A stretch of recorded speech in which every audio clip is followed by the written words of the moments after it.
Senator Warren from Massachusetts is recognized. Thank you, Mr. Chairman. So, ever since President Biden announced sanctions against Russia for the invasion of Ukraine in February, I've had serious concerns about Russian elites potentially using cryptocurrency to evade sanctions. Back then, we already knew that countries like North Korea had used crypto to skirt sanctions and launder at least hundreds of millions of dollars. And Russia could easily be part of that. So that's why I introduced the Digital Asset Sanctions Compliance Enhancement Act with many of my colleagues actually on this committee to strengthen our sanctions regime. Since my bill's introduction in March, Treasury has identified numerous cases of Russian entities attempting to evade sanctions with crypto. In April, Treasury sanctioned multiple Russian crypto mining companies. Just last week, Treasury sanctioned 5 crypto addresses tied to a Russian neo-Nazi paramilitary group. And on top of that, Russia's deputy finance minister announced earlier this month that Russia is looking into using stablecoins as a way around Western sanctions. Assistant Secretary Rosenberg, could digital assets be used right now by Russian oligarchs to evade sanctions on Russia? Yes, Senator, that's possible. All right. I appreciate your candid answer here. Many crypto boosters continue to claim that crypto could never be used as a way to evade sanctions.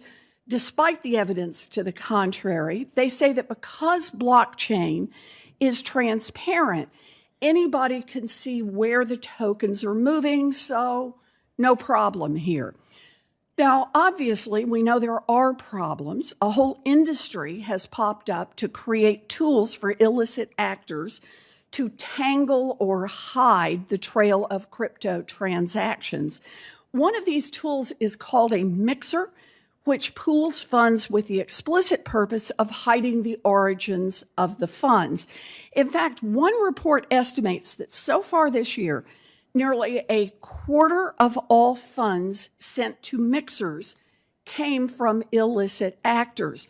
Assistant Secretary Rosenberg, let's start with the basics. Do mixers and other technology used to hide crypto transactions make it harder for Treasury officials to do their job of enforcing sanctions?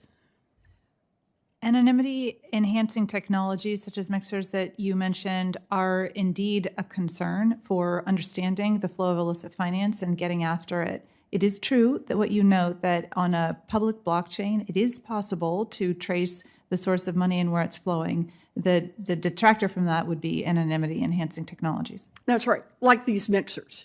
Yeah.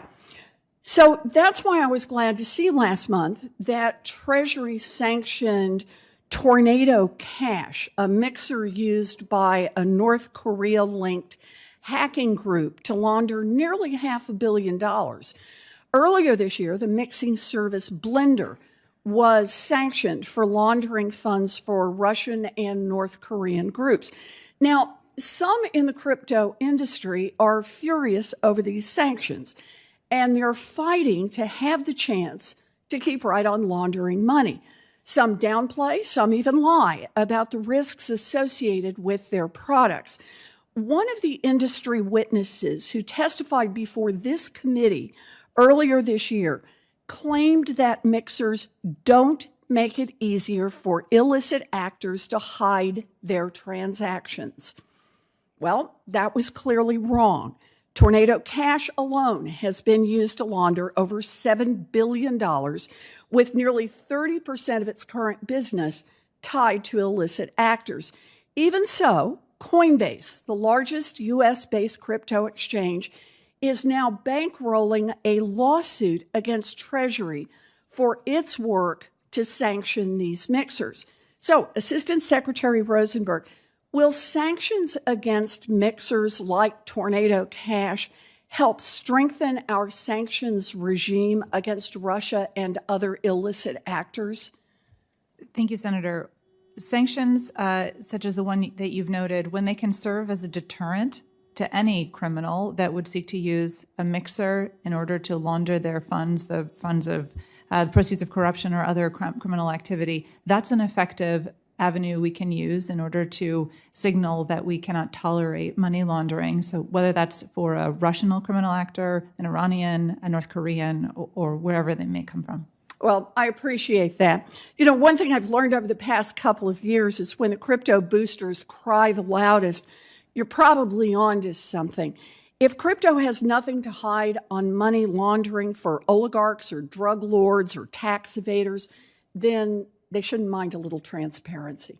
Thanks very much. Thank you, Mr. Chairman. Thanks.